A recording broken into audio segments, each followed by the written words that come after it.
a society that works for everybody. Mr. Speaker, I know that the thoughts of the whole House will be with those continuing to face disruption caused by Storm Arwen.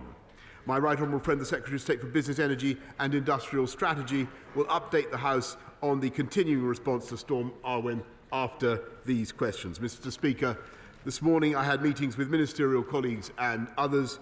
In addition to my duties in this House, I shall have further such meetings later today. Thank you, Mr. Speaker. The Prime Minister and I have a shared commitment to protecting our natural environment and improving our biodiversity across the country. Indeed, it's why I'm campaigning to extend the Chilterns area of natural beauty towards the southwest of Hitchin. Would my right honourable friend set out how he plans to strengthen the protections for our countryside, whilst also ensuring that housing developments are both green and sustainable for the long term? Prime Minister. Yes, indeed, Mr. Speaker. I can tell my honourable friend that Natural England is considering an extension of the Chilterns area of outstanding natural beauty, and I'm sure they will listen to his passionate appeal very carefully. We now come to the Leader of the Opposition, Keir Starmer. Thank you, Mr. Speaker. Can I join the Prime Minister in his words on disability and the victims of extreme weather? Can I also mark World AIDS Day? Extraordinary advances mean people living with HIV on effective treatment can now enjoy normal life expectancy and are no longer at risk of passing on the virus. It's within our hands to end new transmissions in the UK this decade. We must do so, Mr. Speaker. As millions of people were locked down last year, was a Christmas party thrown in Downing Street for dozens of people on December the 18th? Prime Minister. Mr. Speaker, what I can tell the right honourable gentleman is that all guidance was followed completely during Number 10. And can I recommend to the right honourable gentleman that he does the same with his own Christmas party, which he's advertised for December the 15th, to which unaccountably he's failed to invite the deputy leader, Mr. Speaker. Keir Starmer.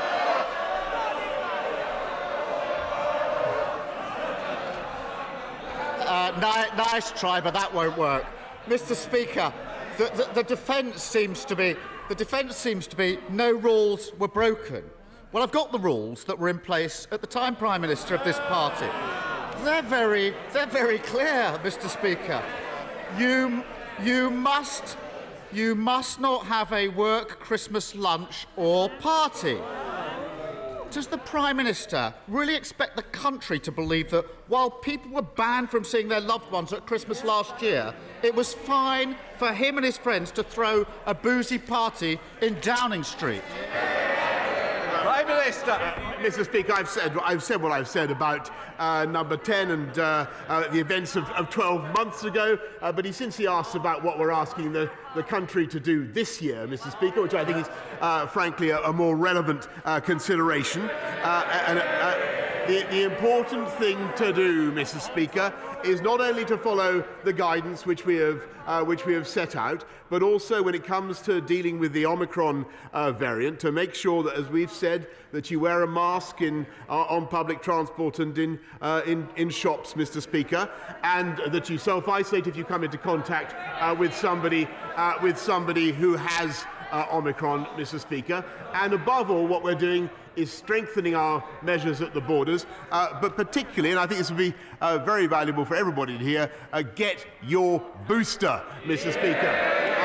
I know the right honourable gentleman is eligible for his booster. I'm not going to ask him, Mr. Speaker, since I'm forbidden to ask him questions, but I hope very much that he's had it. Well, I can tell the Prime Minister I've had mine. Keir Starmer. Mr. Speaker, the Prime Minister says we should concentrate on what he's asking the country to do. We're asking the country to follow the rules. Now, the Prime Minister doesn't deny there was a Downing Street Christmas party last year. He's not denied it. He says no rules were broken. Both of those things can't be true, Prime Minister. He's taking the British public for fools. And as for following the rules, Prime Minister, it might be good just to look behind you when it comes to the question of masks. as ever, one rule for them, another rule for everybody else.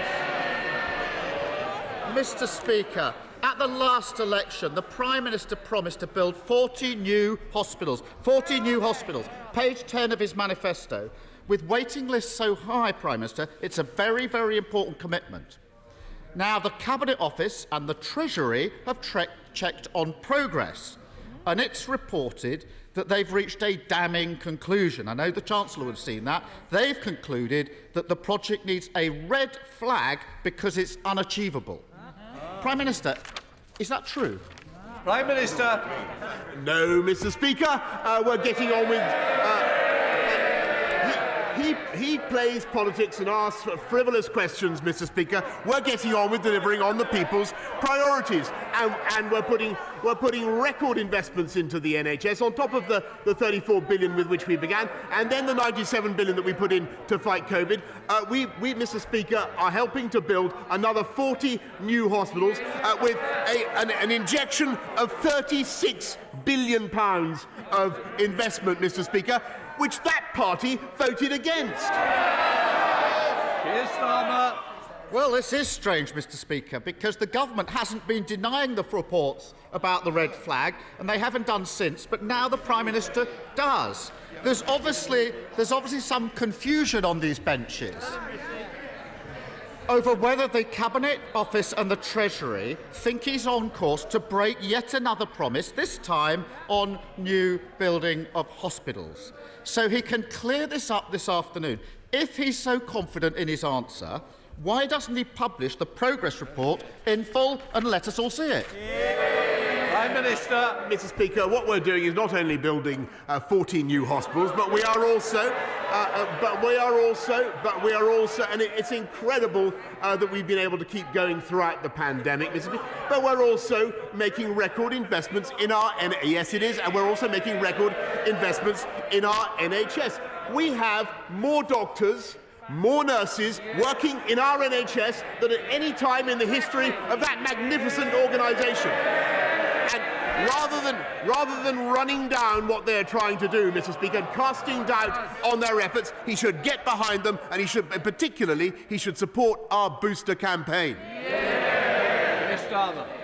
Well, Mr. Speaker, there we have it. Prime Minister, I deny my hospital building programme has been flagged red as unachievable, but I don't have the confidence to publish the report. Mr. Speaker, the more we look at this promise, the murkier it gets. I've got a document here sent by the Department of Health to the NHS. It's called the New Hospital Programme Communications Playbook. I kid you not. It offers advice, Mr. Speaker, to make it easier to talk about the programme. Now, you might think that everyone knows what a new hospital is. I certainly thought I knew what a new hospital is before I read this document. But this guide instructs everybody to describe refurbishments and alterations on existing hospitals as new hospitals.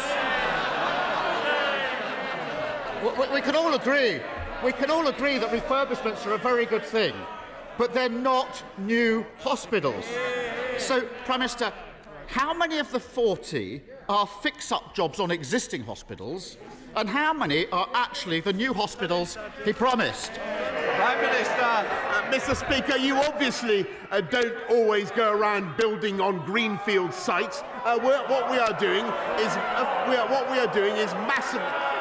You rebuild hospitals, and that is what we have said for the last 2.5 years, Mr. Speaker. It is the biggest programme of hospital building this country has ever undertaken. It's being made possible by this people's government, and it's in addition to what we're doing with the community diagnostics hubs, Mr. Speaker, and it's in addition to what we're doing in investing in our NHS. And I said it once, but I'll say it again. They had the opportunity to vote for that 36 billion.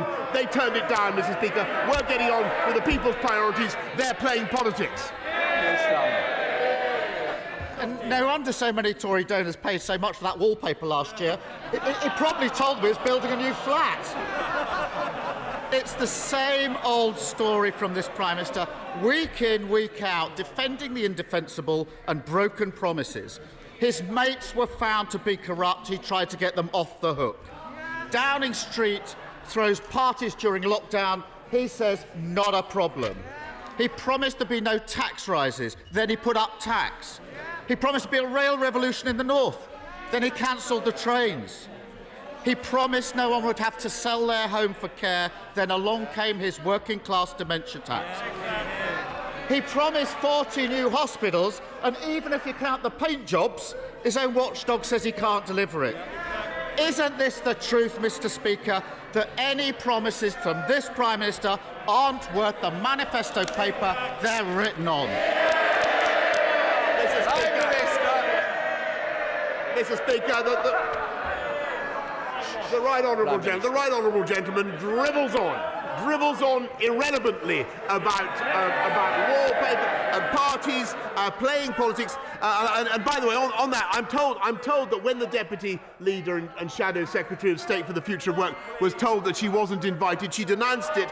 She denounced it as idiotic, childish, and pathetic. Mr. Speaker, they're getting on with factional. They're getting on with factional infighting. We are delivering for the people of this country. Today, cutting tax for the lowest paid people in this country. As a result of our universal credit changes, 1.9 million families getting £1,000 more in their pay packets this year. The biggest programme of rail infrastructure this century, Mr. Speaker. 3 new high-speed lines, and we're fixing social care. They have no plan whatever, Mr. Speaker. And don't forget, their resort to absolutely every problem is either to take this country back into lockdown or to open up to uncontrolled immigration, Mr. Speaker. That is their approach.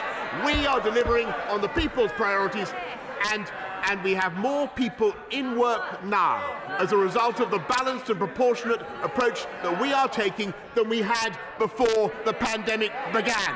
And if we listened to him, Mr. Speaker, if we listened to Captain Hindsight, we'd all still be in lockdown. And that is the truth.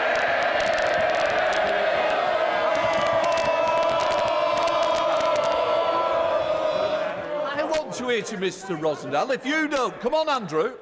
Thank you, Mr. Speaker.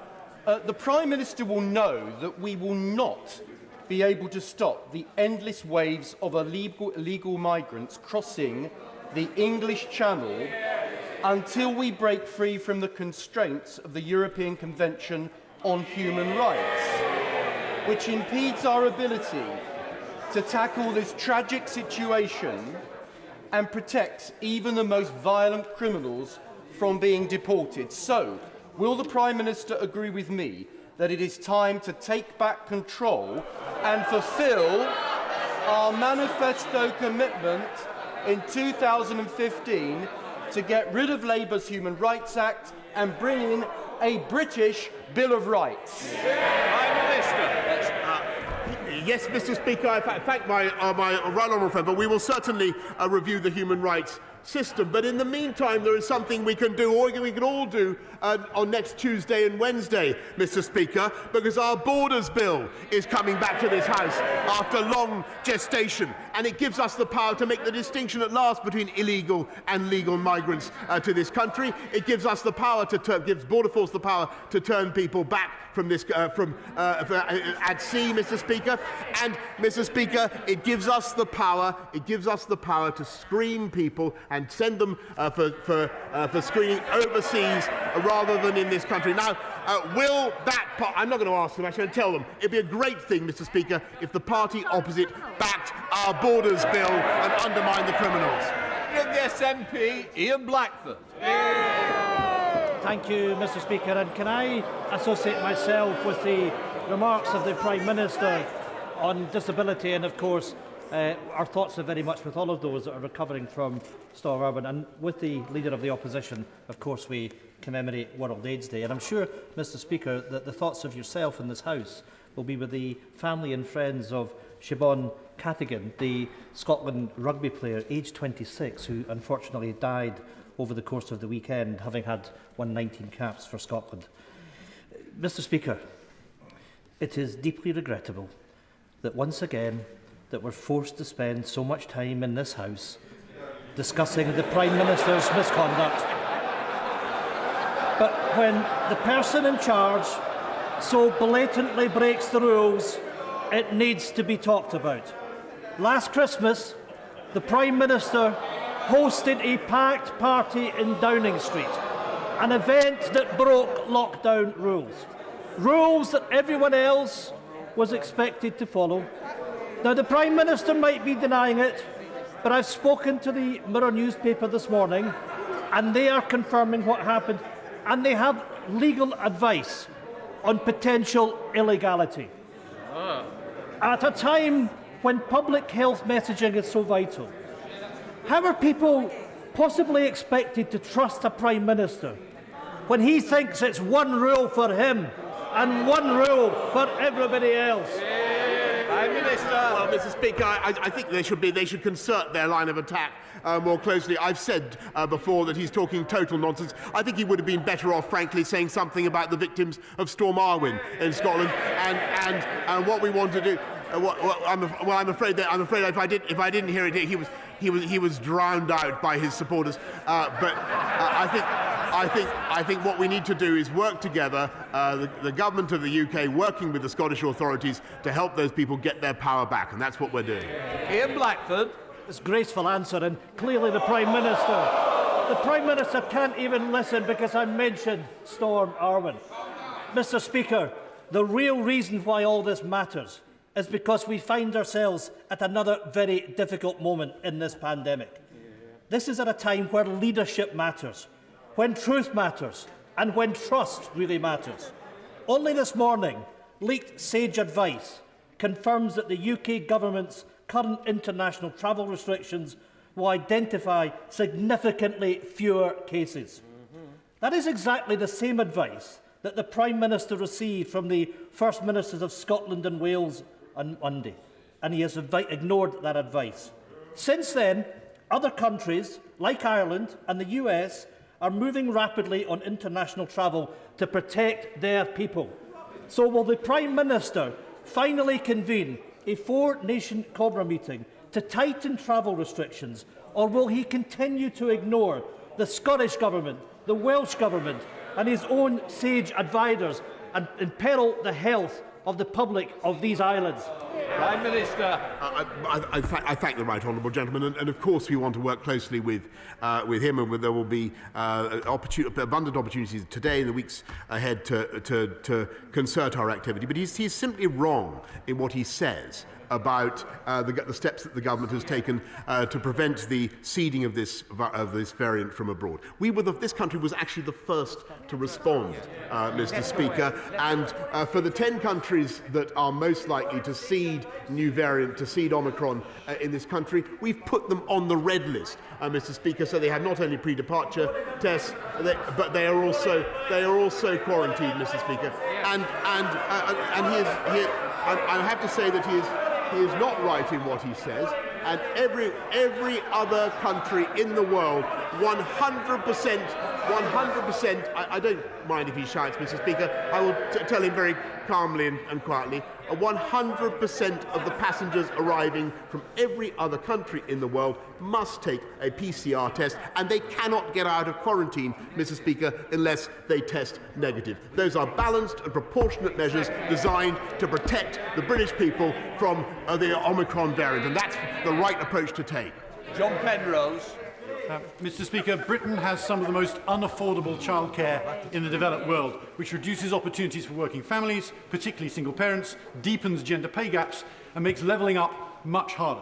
So will the Prime Minister meet with me to discuss the proposal in my just published policy paper, Poverty Trapped, for an immediate review to design out these internationally uncompetitive costs while still delivering a safe and enriching level of care for our children too? Prime Minister. I thank my right honourable friend. He is completely right about the importance of childcare and the transformative influence it can have, and that's why we've spent £3.5 billion in each of the last 3 years on free childcare entitlements, particularly for the most disadvantaged. But I'm always happy to meet my right honourable friend and to discuss his ideas further. Ed Davey. Speaker, farmers across our country are crucial to our nation's prosperity, shown once again through the pandemic. But many are now on the brink. Farmers across the country in villages like Hodnett, Baschurch, Woodseaves and countless others are about to see their payments cut by at least 5% starting this very month. The Prime Minister promised a new support system rewarding more sustainable farming. Yet in the meantime, he seems prepared to see many British farms go bankrupt. There's an easy solution, Mr. Speaker. Stop cutting the current system's essential payments until the new scheme is fully rolled out. Will the Prime Minister do that and help our struggling farmers before it's too late? Prime Minister. Mr. Speaker, I think British food and farming does an absolutely outstanding job, and it is growing the whole time. Last night I met representatives of the UK food and farming industry, which we support and we continue to support with the same level of payments, Mr. Speaker. But what we're also doing is opening up new opportunities for them around the world, and I can tell him that in every single embassy now there is a dedicated expert on supporting UK food and farming exports to the rest of the world, which supports 4 million jobs in this country, 4 million jobs in this country, and earns this country £21 billion of revenue. Thank you, Mr. Speaker. More needs to be done to tackle the people trafficking gangs that exploit migrants across Europe, promising to get into this country. But does the Prime Minister agree with me that it is totally unacceptable that companies like Facebook allow those smugglers to offer their services on their platforms, not only routes into the country, but also selling them forged British papers in order to aid their access? Does he agree with me that when this House passes the online safety bill, we'll have the power to do more to make companies like Facebook take down content that promotes illegal activity? Minister. I thank the right honourable gentleman. He's absolutely right that too many of these gangs are using social media, and that's why the online harms bill is so important, and it will indeed be of assistance to us in taking down that kind of material. Emma Hardy. Thank you, Mr. Speaker. Women have been left with internal damage and pain that they describe as being like razor blades inside them. Many have lost their careers and some have even lost their lives. It is impossible to know exactly how many women are left suffering.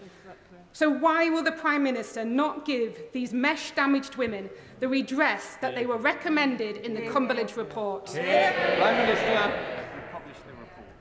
I'm very grateful to her, and she raises an extremely important issue, and one that I know has caused a phenomenon that has caused huge distress to many, many women in this country. We published the Cumberledge report. If there's anything more that we can do, I'm certainly willing to look at it. I'm grateful to her for raising it.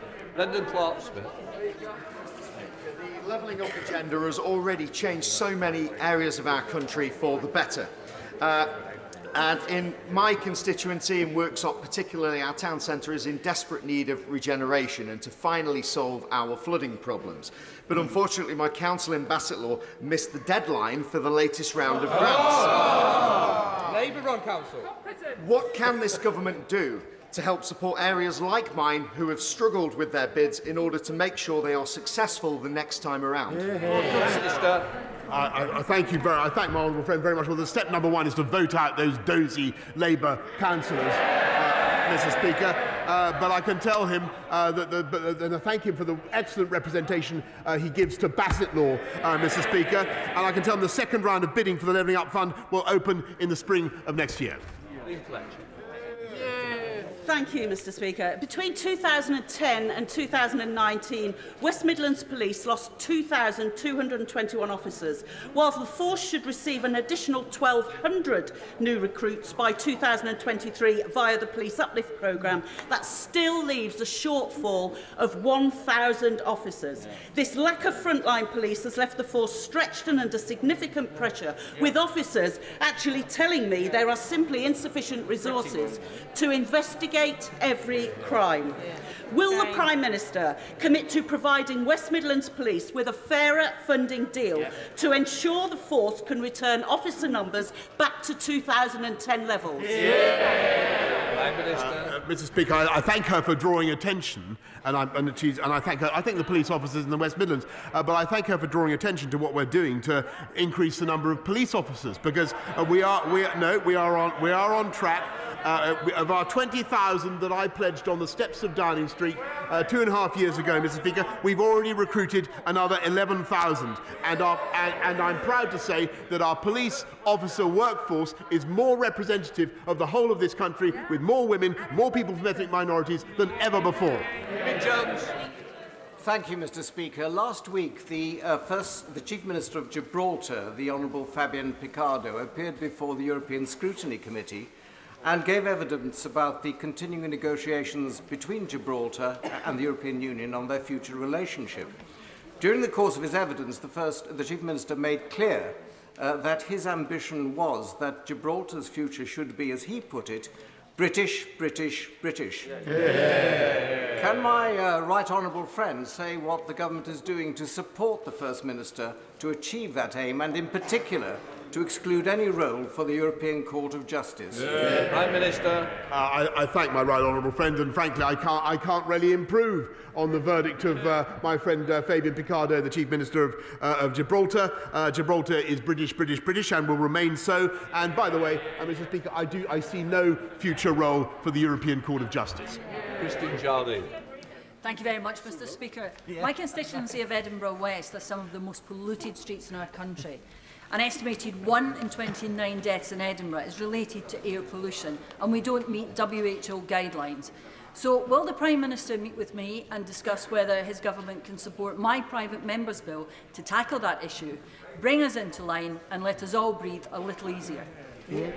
I thank her for what the issue she mentions. It's incredibly important, but that's why we're moving now to all-out electric vehicles across the whole of the country, faster than any other European country. And our clean air strategy has been praised by the World Health Organization as an example for the rest of the world to follow. And we'll be setting out our evidence-based approach and the targets that we're setting. But of course, I'll be very happy to make sure that she meets the relevant minister to set out her case. David Davis. Thank you, Mr. Speaker. Last month, the drug company Pfizer announced a successful trial of a new treatment called Paxlovid. The trial showed the drug to be roughly 90% successful at stopping death, or better. The vaccine strategy today is an enormous success, but it leads to a never-ending biological arms race against the mutating virus. As a supplement to the vaccine strategy, this treatment will allow governments around the world to avoid the need for future emergency restrictions. What's the government doing in the short term to secure supplies of this revolutionary treatment, and in the long term to enable factories to be built here to produce it in Britain? Prime Minister. I thank him very much, and he's spot on. Of course, the rollout of Paxlovid within the UK, within the NHS, will depend on approval by the MHRA, but the government has, as a precaution, already invested in hundreds of thousands of courses of that drug. Jessica Moore. Thank you, Mr. Speaker. Wales has 11% of the UK rail network, yet only receives 2% of UK rail enhancement funding, and as reported in Wales Online, will be denied billions of consequential funding from HS2. So having under-delivered on rail in the north, having under-delivered on rail in Wales, why should anyone trust this government to deliver on its promises? I'm afraid she's completely failed to look at what Sir Peter Hendy set out in his Union Connectivity Review, a fantastic agenda for change and improvement, particularly in Wales, and particularly on the North Welsh corridor, where I think the railway links deserve to be improved and will be improved under this government. Tom Randall. Mr. Speaker, getting investment into Gedling is important. And at the previous PMQs, I put aside my political differences with Labour-run Gedling Borough Council to champion its Levelling Up Fund bid, which, like other funding bids it's made, was sadly unsuccessful. So does my right honourable friend agree with me it's important that councils like Gedling now take stock and learn from this experience? And can you confirm that help from government will be available to do that, so that in future, hopefully, Gedling and other councils will be able to make more successful bids? Yes, of course, Mr. Speaker. We're very happy to help Gedling and other Labour-run councils to get their act together where necessary, and to put those bids in. And just to remind him, more Levelling Up Fund bids come due in the spring of next year, and I wish Gedling well in their future bids. Imran Hussain. Mr. Speaker, my grandfather, along with thousands of others, came to this country 70 years ago, working 7 days a week in squalid conditions to help rebuild this country. Yet now the Home Secretary's Nationality and Borders Bill means she can revoke our British citizenship and deport us for even the most minor wrongdoings. Given the government's and the Home Office's horrific track record with their treatment of minorities, the hostile environment and the Windrush scandals, let me ask the Prime Minister the burning question that is now on the lips of everyone from a BAME background right across the country. When is he coming for me? I think that the honourable gentleman opposite should look at the Conservative front bench today, and he should withdraw what he's just said, Mr. Speaker. He should withdraw it. Because what he said is absolutely shameful, and he knows full well the Borders Bill does nothing of the kind. It helps us to fight the evil gangs who are predating on people's willingness to cross the Channel in unseaworthy boats, and I would have thought, Mr. Speaker, that a sensible Labour Party would support it. Gareth Davis. Thank you, Mr. Speaker. This Saturday is Small Business Saturday, and I'm proud to represent some fantastic local businesses like Kays of Grantham, the Stamford Notebook Company and the Bourne Bookshop.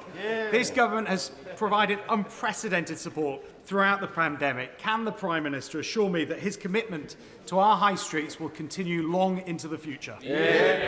Prime Minister. I thank my honourable friend for all the support he gives to Grantham and Stamford, and I can tell him that Small Business Saturday is receiving huge support from the government. We had a kind of festival last night to celebrate it in Downing Street, and I encourage everybody to get out this Saturday, Mr. Speaker, and safely with your mask on, Mr. Speaker, when you're in your shop. But that should be no inhibition on people buying in their shops up and down this country.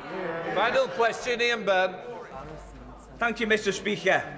Next week, the 97th victim of the Hillsborough tragedy will receive the freedom of Liverpool. Andrew Devine passed away earlier this year, aged 55, having defied the odds to survive the injuries he sustained at Hillsborough, aged 22.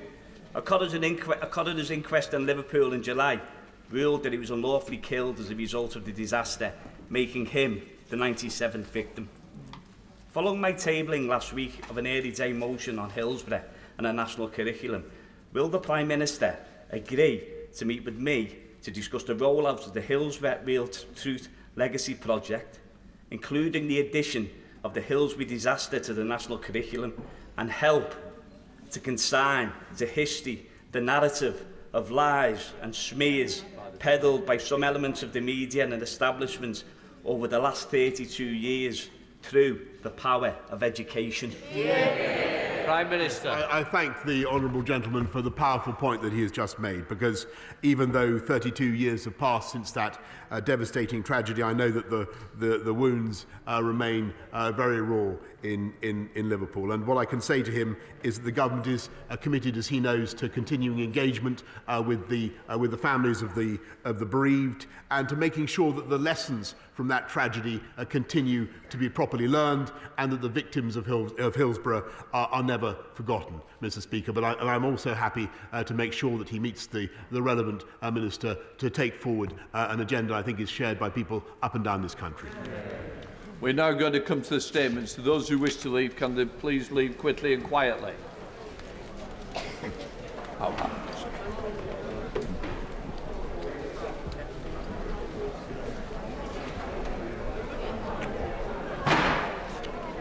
There.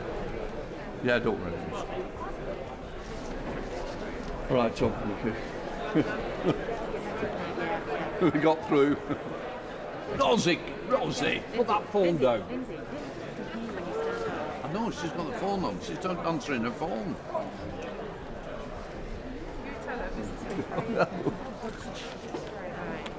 Right, we now come to the ministerial statement from the Business, Energy, Industrial Strategy. I now call the Secretary of State, Professor Quatang. Thank you, Mr. Speaker. With your permission, sir, I'd like to make a statement on the electricity disruptions as a result